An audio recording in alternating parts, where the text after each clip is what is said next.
La primera plenaria de hoy denominada Gas Natural y la Transición Energética, Tendencias Globales y Perspectivas para América Latina y el Caribe. Esta sesión explorará la transición energética global y el papel estratégico del gas natural para equilibrar los objetivos de descarbonización con la seguridad energética. Quisiera invitar al estrado a los siguientes panelistas. Al señor Carlos Garibaldi, secretario ejecutivo de ARPEL, Estados Unidos. Lo invito a subir, por favor. Asimismo, invito al señor Luis Miguel Castilla, exministro de Economía del Perú. Adelante. Quisiera invitar al señor Alfredo Chamat, vicepresidente de Energía y Gas en la empresa Petromil de Colombia. Y por último, invito al señor moderador de este panel, que será el señor José Mantilla, gerente de Integridad Operacional en la empresa Terpel Perú. Un aplauso fuerte es para ellos. El primer panel, entonces, Gas Natural y la Transición Energética, Tendencias Globales y Perspectivas para América Latina y el Caribe. Dejo con la moderación al señor Mantilla. Adelante. Okay. Hola, ¿cómo están? Buenos días con todos. De verdad que es un honor para mí tener el panel inaugural de este evento, junto a buenos amigos, pero sobre todo grandes profesionales, cada uno especialista en sus temas de energía, economía y temas medioambientales también. Hoy día nuestro panel va a tratar sobre el rol estratégico que tiene el gas natural en América Latina, cómo es que tiene un juego tan importante y trascendente en la transición energética también de la región. Y para ello podemos decir de que el gas natural durante el año 2024 ha tenido un crecimiento sostenible, a pesar de todo lo que se dice, a pesar de que se trata, porque esa es la verdad, se trata de reducir la demanda de combustibles fósiles, pero la realidad es otra. Los combustibles fósiles, sobre todo gas natural, carbón incluso y petróleo, siguen creciendo en su demanda. Entonces vamos a hacer un análisis de qué es lo que está sucediendo en América Latina, ¿sí?, y Caribe, para ver qué soluciones puede haber respecto a temas de cambio climático o cuál es la realidad respecto a ese tema. Vamos a empezar el panel haciéndole una pregunta a Carlos Garibaldi, muy conocidos por todos, y la pregunta para Carlos es la siguiente, ¿no? Carlos, ¿el gas natural realmente tiene una aceptación social predominante respecto a los otros hidrocarburos? Esto es debido a que es un combustible limpio, de bajas emisiones, pero sin embargo se dice que es tan solo un puente en la transición energética a la llegada de las nuevas tecnologías, de las energías renovables, no convencionales. ¿Qué piensas tú con la experiencia que tienes en el sector? ¿El gas natural tan solo será un puente o se mantendrá vigente a lo largo de todos estos años, incluso al llegar al 2050, que es donde tenemos los grandes objetivos del net zero? Bueno, ante todo, muchas gracias a Kena por la invitación. Es un honor para mí de estar de nuevo en Lima. La respuesta rápida es sí, pero vamos a elaborar. Una aclaración, no vengo de Estados Unidos, sino que vengo de la República Escandinava de Uruguay, donde es la sede de ARPEL. En efecto, como vos mencionaste, José, ha cambiado la retórica este año respecto a la transición energética. Ya hay consenso general que el escenario de la IEA de 0 emisiones netas para 2050 no se está cumpliendo. Se parece más una brújula que un mapa, ¿no? Es aspiracional y parece inalcanzable. Y una prueba de eso es que postulaba un pico post-pandemia, postulaba un pico de demanda energética global entre 2022 y 2023, que no se ha cumplido. Porque en promedio, en estado estacionario, la demanda de energía crece al 2%, a pesar que la demografía crece al 1%. Entonces, otra prueba, basta constatar que en 2024 tuvimos récord de producción eólica y solar, pero también de gas, de petróleo y de carbón. Es decir, tenemos un problema de descarbonización de demanda, no solamente de la oferta. Entonces, lo que estamos hablando es de coexistencia entre las energías renovables y las energías fósiles, porque atienden distintas necesidades, tienen distintos pesos en las economías de distintos países y tienen distintas cadenas de valor, estabilidad de suministro, pero coinciden en desafíos socioambientales y económicos. Entonces hablamos de pragmatismo y hablamos de coexistencia. Es decir, no estamos observando una transformación de la matriz, sino una evolución. Es más, en la realidad, las energías renovables parecen adicionar, pero no está reemplazando. Entonces estamos viendo más una evolución que una transición. Ahora sí, volviendo al gas, en efecto, tiene ventajas de emisiones, un 45-60% menos que el carbón, y de emisiones de CO2, digo, y también un 25-30% menos que el petróleo, y no emite dióxido de azufre y emite muchísimo menos óxidos de nitrógeno, mercurio y micropartículas. Tiene otra ventaja, es la breva más madura para la descarbonización, es como en inglés el low hanging fruit o el quick win, porque es disponible, es económico y apalanca a las energías interrumpibles. Siempre ha sido apalancado a la hidroeléctrica en los lugares, sobre todo en los países andinos que dependen de la hidroeléctrica, y en el cono sur ha servido de estabilización frente las estaciones tienen grandes contrastes de temperatura. Entonces, y ese mismo apalancamiento lo puedo hacer por la solar y la eólica, porque hasta que no mejoremos el tema de la acumulación, van a ser intermitentes.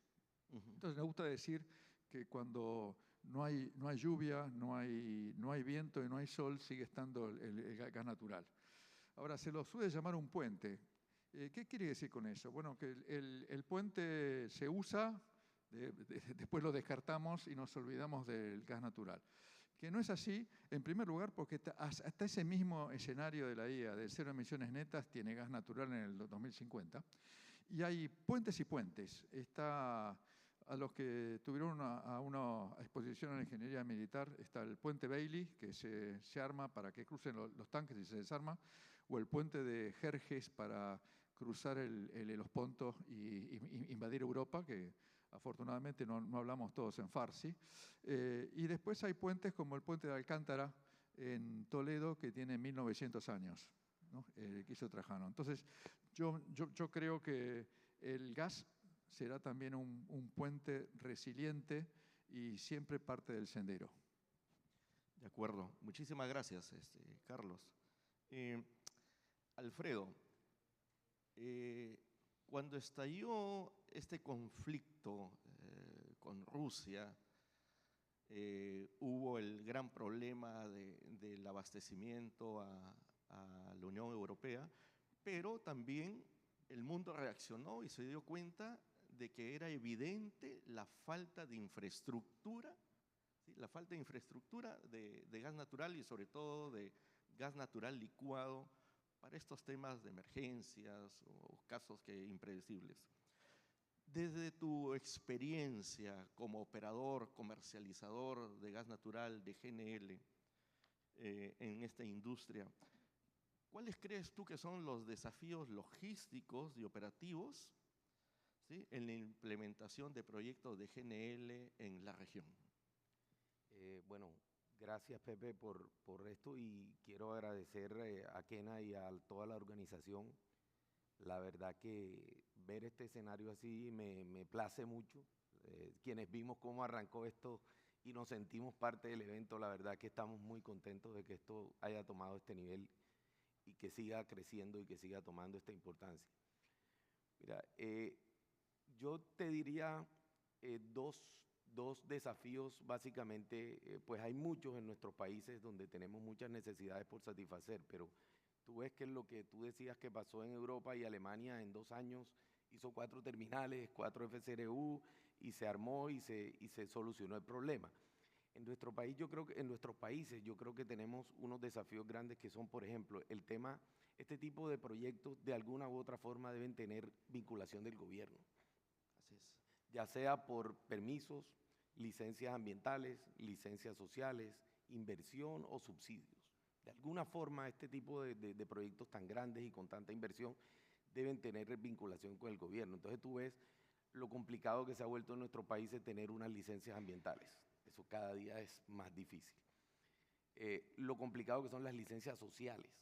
Hoy en día hay un proyecto que es la solución en Colombia, que es un desarrollo offshore que tiene Petrobras con Ecopetrol y que tiene que solucionar 116 consultas previas con 116 comunidades. Válgame Dios, esto casi que tú dices, eso no va a llegar nunca. Entonces, esto es difícil. El tema de licencias pues, ambientales, le dije, de permisos, y normalmente unas inversiones de más de 100, 200 millones de dólares de alguna forma necesitan subsidio. Entonces, y todo lo que tenga que ver con el gobierno sabemos que no es fácil. Sí.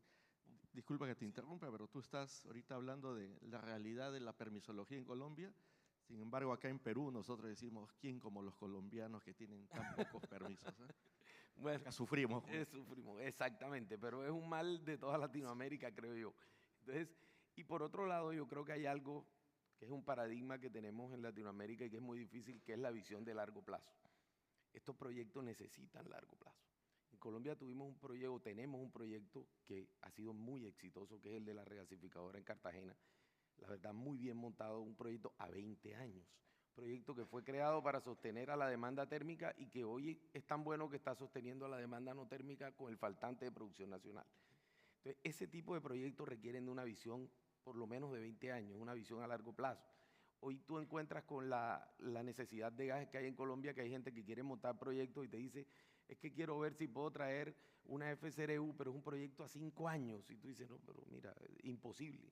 No existe un proyecto de esos con tal costo que pueda ser a 5 años. Eso es digamos, la visión de largo plazo que necesitamos y que nos cuesta tanto en Latinoamérica. ¿Y qué decir de la molécula? Entonces, cuando tú tienes capacidades, como tiene Petromil, la empresa en que trabajo, y vas a venderla a 5, a 6 o a 10 años, y la gente le cuesta tomar ese tipo de contratos a ese plazo. Entonces, porque todavía tenemos una miopía, una visión muy corta y que necesitamos cambiarla. La forma, necesitas tener contratos a largo plazo, necesitas tener proyectos que estén viabilizados en el largo plazo y que se pueda diferir ese costo. Entonces, creería yo que pues ante muchos desafíos financieros, pero pues como dicen en Colombia, no te preocupes por plata, que eso es lo que no hay, siempre va a ser un recurso escaso y siempre se soluciona y los problemas de dinero se solucionan con dinero, pero hay otros problemas que creo son como este tema de cómo articular el proyecto con el gobierno y que el gobierno te pueda dar los permisos y subsidios si es necesario y cómo cambiar esa visión de largo plazo y tratar de que nos montemos en los proyectos pensando en horizontes mucho más grandes de los que tenemos. Sí, interesante lo que cuentas. Y lo que tú dices es en todos los países de la región, ¿no? En todos los países de la región tenemos prácticamente los mismos problemas, unos más que otros. Como te decía, cuando hablamos de permisología, de qué tan atractivos somos, nosotros pensamos en Colombia, fíjate, y ustedes están descontentos, pero hay mucho que trabajar en ello. Sí, señor. Bueno, ahora vamos a hablar con Luis Miguel Castilla, y con Luis Miguel siempre hemos tenido oportunidad de conversar mucho sobre estos temas. Siempre hemos hablado sobre la realidad que tiene cada país respecto a su propia transición energética, que cada país debe dar prioridad si es que cuenta con recursos. Sin embargo, los grandes retos son las políticas de cada país. No solamente en la región, sino en el mundo podemos ver grandes países o países con grandes reservas de petróleo, de gas, pero al mismo tiempo son muy pobres. Y eso es básicamente por un tema de las políticas que se toman en los países. Hablar de transición energética, es hablar del trilema energético, de hablar de seguridad, accesibilidad y sostenibilidad. Luis Miguel, con tu experiencia, Luis Miguel ha sido un ministro de Economía muy notable aquí en el Perú y ahora con una consultora trabaja temas también de energía, entre otros, ¿no? Y con tu experiencia, Luis Miguel, y desde el enfoque económico, lógicamente, que es lo que tú dominas, ¿qué rol debería tener el gas natural, el GNL, en la planificación energética frente a otras metas de crecimiento, inflación y sobre todo en un entorno del cambio climático? ¿Qué crees tú? Muchas gracias, Pepe. Encantado de estar acá. Estoy un poco intimidado porque no sé cuántos economistas hay acá en un mundo rodeado de ingenieros y expertos en la materia. Agradezco la invitación a este evento. Y tú has hablado de políticas, pero para llevar adelante políticas tienes que tener gobiernos estables, tengan claro un horizonte a largo plazo, cosa que lamentablemente en nuestros países no lo estamos viendo. Y escuchando a María Julia Aybar hablando de los 20 o 21 años de Camisea, ahí creo que es un momento claro en el cual se apostó por una política que cambió el Perú completamente, ¿no? En su matriz energética, en los ahorros, en las regalías, en el canon. Y tenemos esa ventaja, como ella lo dijo, que nosotros comenzamos a transitar la transición energética mucho antes de que esto se pusiera de moda. Y esa es una realidad. Entonces creo que tener, digamos, un rumbo de estabilidad es absolutamente claro.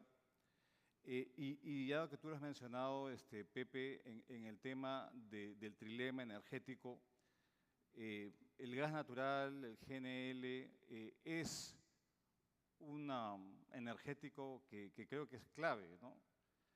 Y vayamos por cada uno de los temas que supuestamente hacen parte de este trilema energético que debe dar pie a una política energética de largo plazo, hecha a la medida del país y no copiando modas de afuera, que lamentable es lo que tiende a imponerse muchas veces. Pero si uno ve en el tema de accesibilidad, de competitividad, que es clave en países que aún enfrentan cuellos de botella, problemas de rezago frente a otros países más exitosos, el GNL, el gas natural, es sin duda un factor que le ha imprimido competitividad. Pensemos en un país como el Perú, que es un país eminentemente minero, y los esfuerzos que ha hecho por ejemplo, convertir sus plantas de camiones antes utilizando el diésel, la gasolina de distintas, digamos, al gas natural vehicular, ha constituido una fuente de ahorros importantes en un sector que es clave, como el peruano, por dar un ejemplo. O si uno se fija en términos de, digamos, del hecho de tener una energía mucho más, una matriz energética mucho más limpia, le ha dado una fuente de competitividad a varios sectores que ha impulsado la economía. Entonces, creo que ese factor no hay que perderlo en vista, especialmente dado el mundo que tenemos, un mundo en el cual probablemente el proteccionismo que vemos en muchos países va a obligar a los países a ser más competitivos y buscar todas las fuentes de eficiencia, de competitividad para poder seguir saliendo adelante. Entonces, primer tema que me parece que es crucial. Lo segundo, y se hablaba de puente de cara a los compromisos de reducir la huella de carbono, de emitir menos gases de efecto invernadero, que fue lo que de cierta forma gatilló toda esta discusión de transición energética en el mundo. Vemos que el pragmatismo se ha impuesto porque efectivamente el gas natural es mucho más ambientalmente, digamos, amigable que el carbón o el diésel. En nuestro país, felizmente, no tenemos que quemar carbón. Eso ha estado completamente erradicado y solo en momentos de urgencia nos vemos obligados a quemar diésel en las reservas que tenemos ante contingencias muchas veces derivadas del cambio climático, ¿no? Cuando hay estrés hídrico, tenemos que prender nuestras plantas de reserva fría que se alimentan de diésel por falta de infraestructura que las alimente de gas. Creo que el tema ambiental es claro. Se habla de 15-20% de menos emisiones en un país que no emite y en una región que tiene muy poca responsabilidad en la emisión de gases de efecto invernadero. El Perú representa 0,4 o 5% de las emisiones globales. Nada, absolutamente nada. Y si uno se fija cuáles son los responsables de las emisiones en un país como el nuestro, no tiene que ver tanto con la energía, tiene que ver con el uso de la tierra, tiene que ver con la deforestación, tiene que ver con la minería ilegal, que hace de que efectivamente emitamos gases de efecto invernadero en una región que no es responsable ciertamente de ese problema. Lo que me trae al último tema, que es fundamental, que tiene que ver con la seguridad en el suministro, tanto en un mundo en el cual importar petróleo crudo se ha vuelto muy complicado porque estamos expuestos a los vaivenes del mercado internacional, así como esta sobreexposición, en mi criterio un tanto forzada, de energías renovables no convencionales que pueden ser muy competitivas, pero tienen un gran problema, y su problema es la intermitencia, la variabilidad. Hemos visto casos en Europa, casos de España, casos en nuestros vecinos, Chile y Ecuador, que han sufrido de apagones, de restricciones muy fuertes que han pasado un costo económico y social muy fuerte a la población por una sobreexposición quizás a renovables no convencionales sin tener las líneas de transmisión, sin tener la capacidad de almacenamiento, sin tener los servicios complementarios, justamente para mitigar esa intermitencia, esa variabilidad. Y que el conflicto, digamos, en Europa, creo que hace ver la importancia de la seguridad en el suministro. Y el gas natural tiene esa propiedad. Está 24 horas disponible en energía y en potencia. Entonces, creo que hablando de políticas, cuando estamos diseñando una política pública, tenemos que, uno, no tener estabilidad, no basarnos en modas externas y no buscar suma cero, porque todo esto es complementario. Las energías renovables no convencionales, como la solar, la eólica, es absolutamente complementaria a la energía con fuente térmica.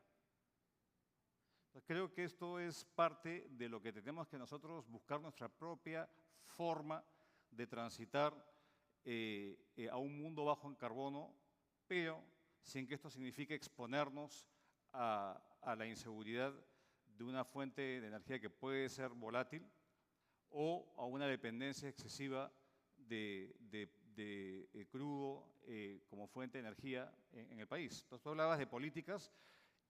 Acá estamos tratando y creo que el Ministerio de Energía y Minas está tratando de construir una política energética de largo plazo que conjugue estos elementos.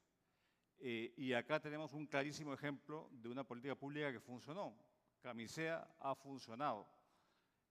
Tenemos que lidiar con el tema de trámites, tenemos que lidiar con retomar la exploración en reservas de gas.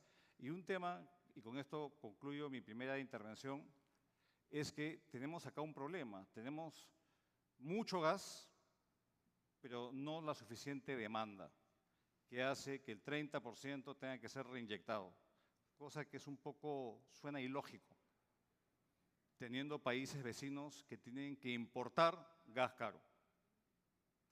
Entonces, preparando en la conversación y escuchando al amigo uruguayo o argentino, no sé, perdón, de Arpel, el escandinavo de Sudamérica, tenemos que repensar y dejar, digamos, estas taras del pasado de no mirar, digamos, a la exportación como un tema tabú, habida cuenta que no tenemos una demanda que pueda en el mercado doméstico ser suficiente para absorber el gas que tenemos. Entonces me parece muy inconcebible que tengamos que reinyectar 30% y le demos la espalda a la integración regional, a la forma como aumentar la exportación de GNL, ¿por qué no? Teniendo gas. Y eso hace parte de una política pública inteligente, pensada en el bienestar de la gente. Entonces, eso es mi aporte, Pepe, a esta discusión que es tan importante y un momento muy oportuno del Perú y de la región. Gracias, Luis Miguel. Interesante todo lo que dices. Me gusta eso de las taras que tenemos, ¿no? Porque definitivamente tenemos taras. No existe ningún país productor de gas natural que para hacer sostenible su industria no exporte a otros países. Y acá nosotros sí tenemos oportunidad de ampliar esa oferta hacia el mundo. También vale la pena reflexionar y darnos cuenta que creo que acá nadie se opone a las nuevas energías o las renovables no convencionales, pero todavía tiene grandes retos que cubrir. Entre ellos, yo siempre digo, mientras tanto, las energías renovables es como un trabajador de una empresa. Trabaja 8 horas, entra a las 8 y se va a las 4 de la tarde y de ahí, chao. Entonces, definitivamente tenemos que tener gas natural de respaldo, ¿sí? Para poder ayudar a esa convivencia de nuevas energías, ¿okay? Bueno, entonces ahora me toca hacerle la segunda pregunta a Carlos. Y definitivamente hablamos sobre las taras que no nos permiten integrarnos entre países, ¿sí? Que no nos permiten integrarnos entre países por algunos resentimientos que pueden haber del pasado. Y la pregunta es, Carlos, ¿el GNL producido en América Latina y el Caribe puede ser un vehículo para la integración regional y también más allá, incluso ayudar a descarbonizar otras regiones? ¿Cuáles son los retos a los que se debe hacer frente para alcanzar estos objetivos? Bueno, muchas gracias. Creo que tiene continuidad con lo que acabas de decir. Sí, claro. Bueno, con respecto primero a la integración regional, también hay que ser realistas. Es un poco quimérico integrar físicamente a toda la región, a Latinoamérica y el Caribe, con las barreras geográficas, con las zonas poco pobladas, las largas distancias, etc.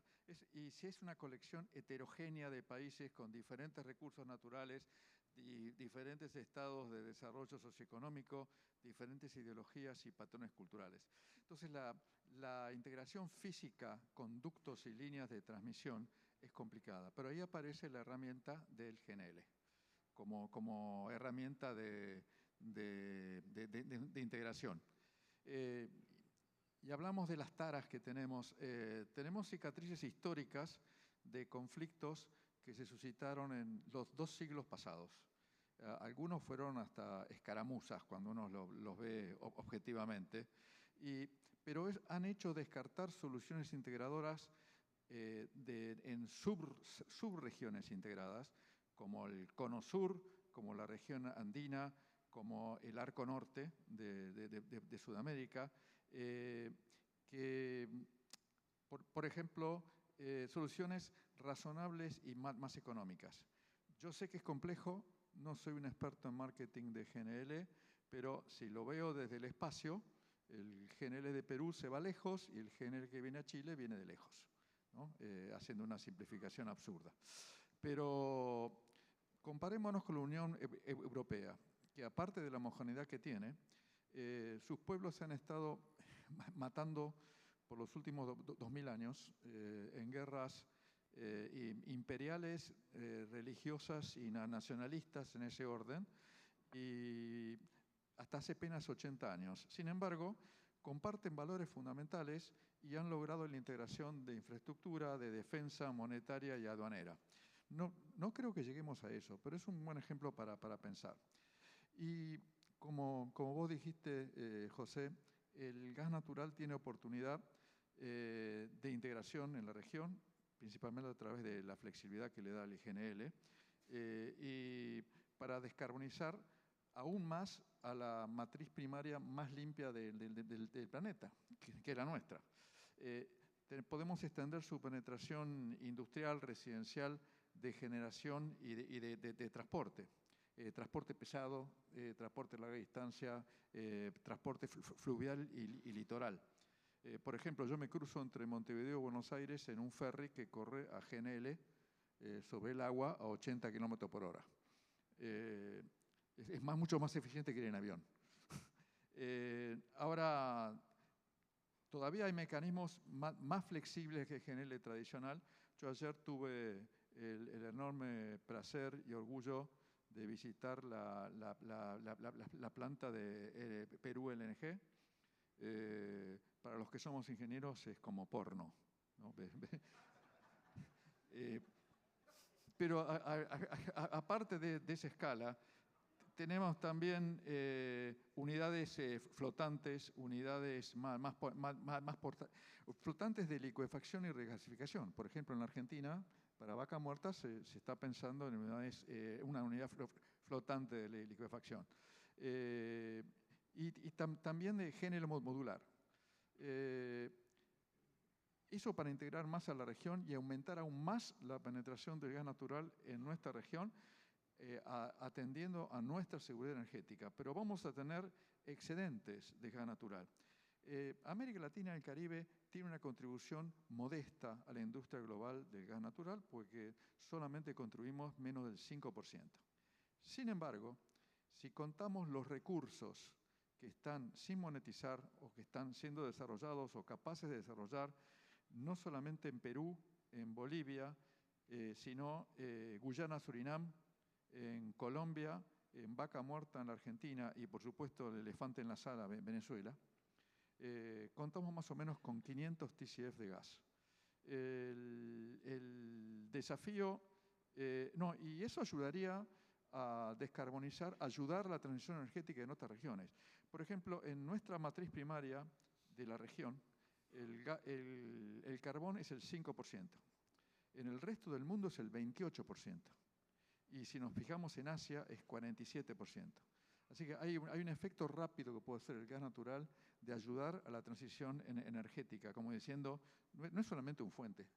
Pero el desafío va a ser competir en costo y flete con las exportaciones de GNL. Los mayores importadores de GNL, aparte de la Unión Europea, son China, Japón, Corea del Sur y la India. Están más o menos concentraditos. Y el mercado exportador es dominado por los Estados Unidos, Australia, Qatar y Rusia. Los tres últimos están más cerca de ese mercado. Estados Unidos tiene la ventaja que el gas es un subproducto del shale oil, digamos, de la industria del shale oil. Así que tienen gas barato. Tanto es así que México, en vez de explotar su propio gas natural en agua profunda, lo importa desde Estados Unidos y lo va a vender como GNL. Lo va a licuar y lo va a vender. El déficit que tenemos en Latinoamérica entre producción y demanda es de 6 BCF, equivale a lo que trae México de Estados Unidos, por ducto principalmente. Entonces, tenemos que competir en costo y en flete, y para peor, Bloomberg estima que va a haber superávit de suministro de GNL entre 2027 y 2030. Entonces, hay trabajo por hacer. Perfecto, gracias Carlos, gracias. Hay mucho trabajo que hacer. Acá les cuento, haciendo un paréntesis, aquí en el Perú nosotros estamos tratando de descentralizar la demanda o la masificación del gas natural a través de camiones cisternas que transportan GNL desde la planta de Melchorita, que hemos estado ayer felices conociendo la planta, y transportamos GNL en camiones a la región norte y a la región sur del Perú. Definitivamente, también como lo dijo María Julia, definitivamente el GNL transportado en camiones cisternas es un primer paso para poder generar demanda descentralizada, porque de lo contrario es difícil que sea sostenible, el transporte terrestre es caro. Pero nos encontramos en el Perú ante grandes retos de infraestructura, pero ya estamos trabajando en ello. Iris, nuestra viceministra, está empujando muchísimo de que este GNL con camiones llegue a otras regiones y viendo las fórmulas para que esos precios no sean altos respecto a los precios que se tienen aquí en Lima. Bueno, nuevamente, Alfredo, contigo. Siempre desde el punto de vista tuyo, tu experiencia como comercializador, tienes esa visión regional de comercializar y de operar infraestructura, plantas. Tenemos casos, por ejemplo, acá cercanos, sobre todo Ecuador o Colombia. Ecuador, sobre todo, de que tuvo una sequía tremenda,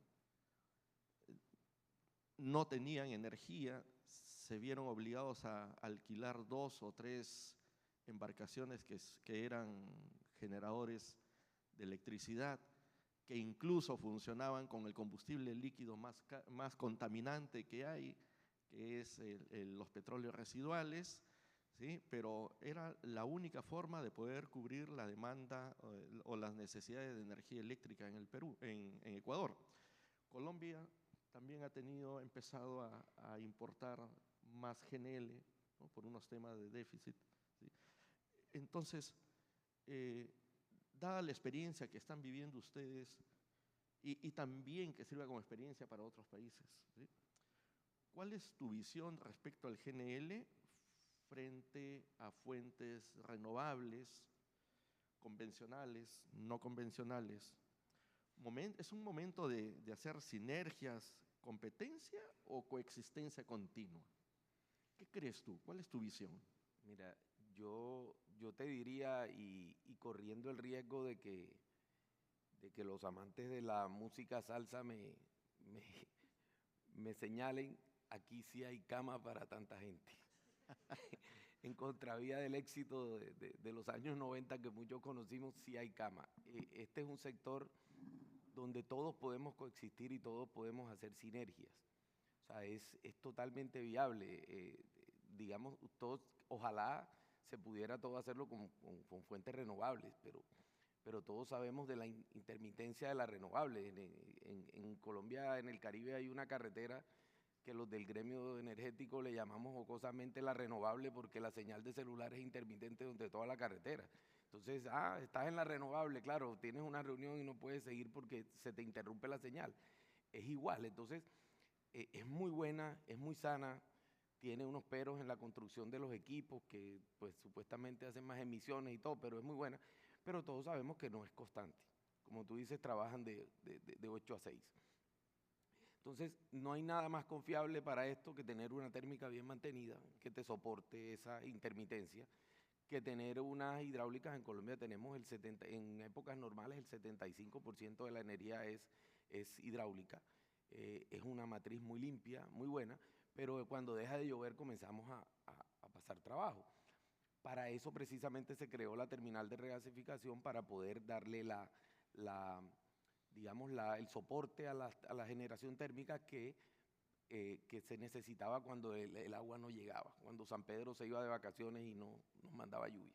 Entonces, esa intermitencia pueden coexistir, pueden haber sinergias, totalmente de acuerdo. O sea, sí, y esa es la idea, que la matriz energética sea una política pública donde se determine el papel de cada uno en esa matriz, podemos coexistir perfectamente. De acuerdo, totalmente de acuerdo con lo que dices, sobre todo que ustedes lo han estado viviendo, ¿no? Sí. Sobre todo ustedes que lo han estado viviendo. Ya nos pusieron la cuenta regresiva, entonces estamos contra el tiempo.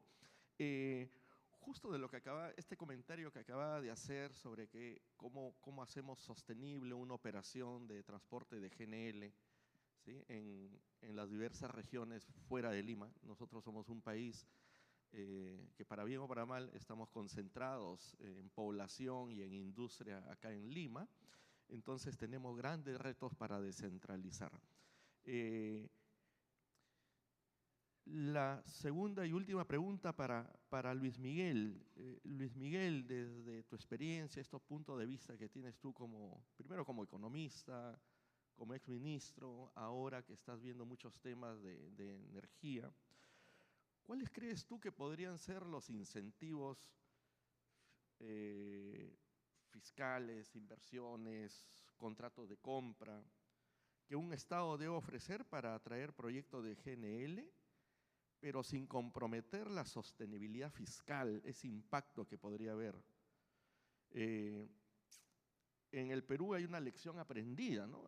En el Perú tenemos una lección aprendida de la poca predictibilidad jurídica. Tenemos en el sur del país un operador que iba a hacer la distribución de GNL a la región sur, que por temas que no se pusieron de acuerdo, que son increíbles, ¿no? Que eso no haya estado escrito desde un inicio y que se respete, pues los números que le imponían al operador no le eran sostenibles y terminó abandonando la operación.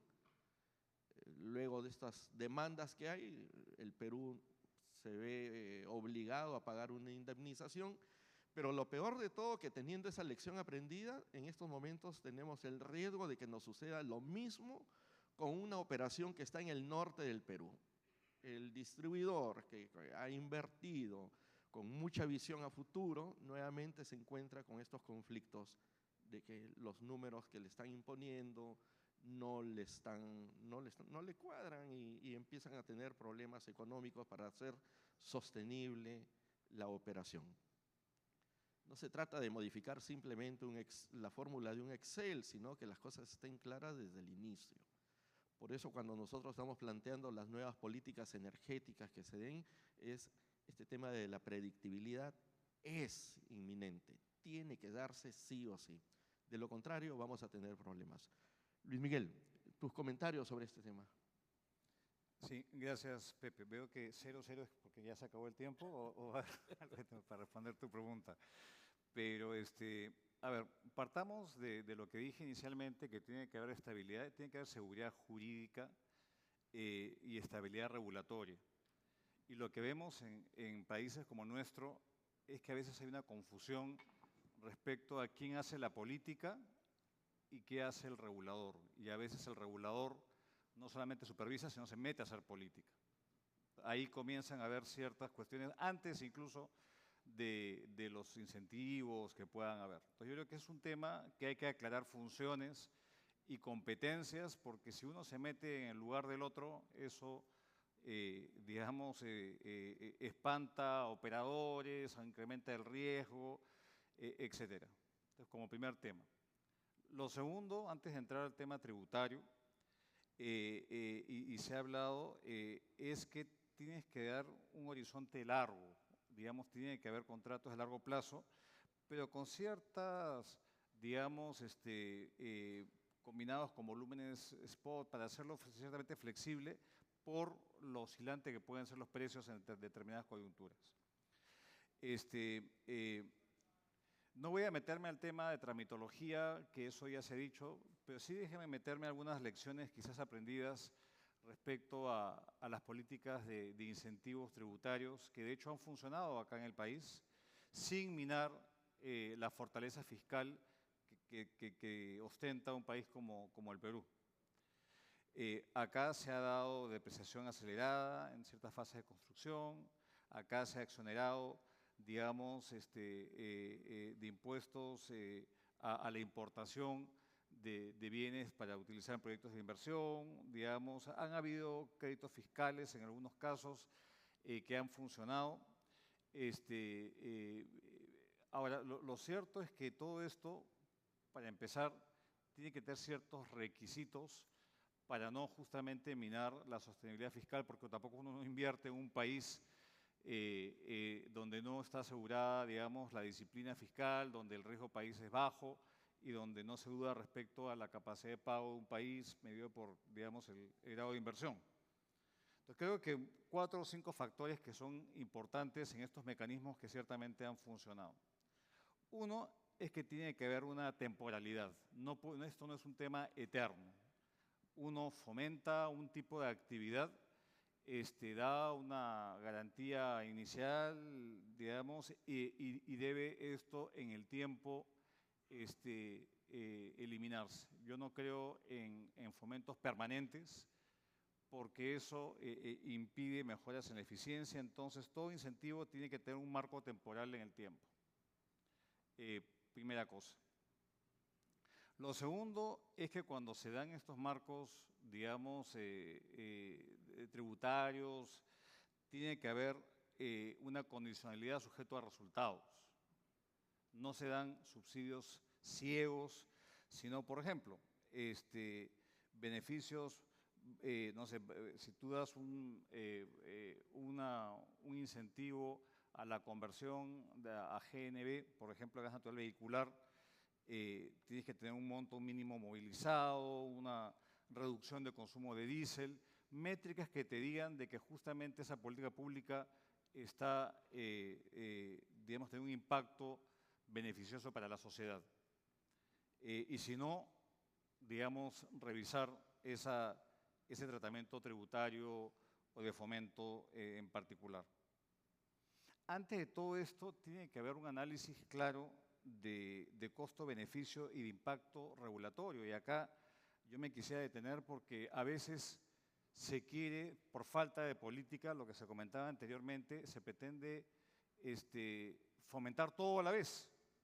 Y acá yo siempre lo he denominado un poco a la esquizofrenia de exoneraciones, a la electromovilidad, al gas natural vehicular, se le da subsidios ciegos al Fondo de Estabilización de Precios de los Combustibles, que básicamente subsidia el diésel. Tenemos un poco de desorden de todo el tipo de subsidios que uno quiere dar sin un objetivo claro. Entonces, por último, creo que es muy importante la transparencia, digamos, y el reporte público de lo que logran, digamos, hacer con estas exenciones tributarias. En el sector minero está el EITI, que aplica también en el caso del sector, no lo sé, pero tener un mecanismo que ciertamente te permita saber la trazabilidad y el uso, digamos, finalmente de los recursos que se movilizan en este tipo de actividad. Y no menor, y lo último, tiene que ver que esta política conversa con la política ambiental del país y la política de sostenibilidad. No son cosas separadas. Al final, si uno está promoviendo el uso del GNL, del gas natural como un todo, como sustituto a otras fuentes de energía más contaminantes, bueno, eso es parte de la política climática y de sostenibilidad del país. Entonces, tener una visión integral. Entonces, nuevamente, creo que la tarea acá, lo que se ha dado en el país, ha funcionado con creces. Si uno ve el costo-beneficio de Camisea, lo que se le dio inicialmente y todo lo que se ha conseguido, pues, más que se pagó la cuenta con creces, y más bien tener cuidado de diseñar de manera adecuada, con un costo-beneficio ex ante, con temporalidad y con condicionalidad, este tipo de mecanismos y evitar los subsidios ciegos. Acá, lamentablemente, tenemos la tendencia de dar subsidios ciegos. Un ejemplo de ello es que cuando tenemos un fondo de estabilización de precios de los combustibles, finalmente estamos subsidiando a combustibles más contaminantes. No tiene mucho sentido. Entonces yo creo que hay que ser muy cuidadoso en justamente encarar esas externalidades negativas e internalizarlas, y la política pública, la política tributaria puede ser clara. Y por último, no quiero dejar de decir de que si no tenemos una política de regalías claras, especialmente en la fase de mayor riesgo, entonces en un mundo abierto los inversionistas pues se van a otro lado. Entonces eso hace parte de la competitividad, ver también la política de regalías justamente como una forma de fomento para que haya mayor inversión, especialmente cuando hay un riesgo elevado al inicio de la actividad. Perfecto, Luis Miguel, muchísimas gracias. Bueno, teníamos preparadas la tercera pregunta, pero eso no va a ser posible, están que nos miran mal ya. Tan solo podría resumir de que como región en América Latina tenemos un potencial, como dice Carlos, de 600 TCF. Existen posibilidades de regionalizar y de interconectarnos. El GNL es una solución perfecta. Ya no se va a hablar o no se habla de transición energética, sino sobre todo de adición energética, porque van a tener que convivir todos los tipos de energías y el gas natural va a seguir sobre el 2050 y más como un combustible, y no solamente como combustible, sino como una fuente de materia prima. La petroquímica juega un rol interesantísimo también para la demanda de gas natural. Bueno, con eso concluimos este primer panel. De verdad que muchísimas gracias a todos ustedes y gracias a ustedes por ponernos atención. Muy amables. Gracias. Gracias a cada uno de los expositores que han abierto de manera impecable las plenarias de hoy. Gracias al señor moderador. Un aplauso para todos ellos y los invitamos. Van a recibir en este momento como parte de la organización un presente muy especial, como también lo harán todos los panelistas e invitados especiales. También se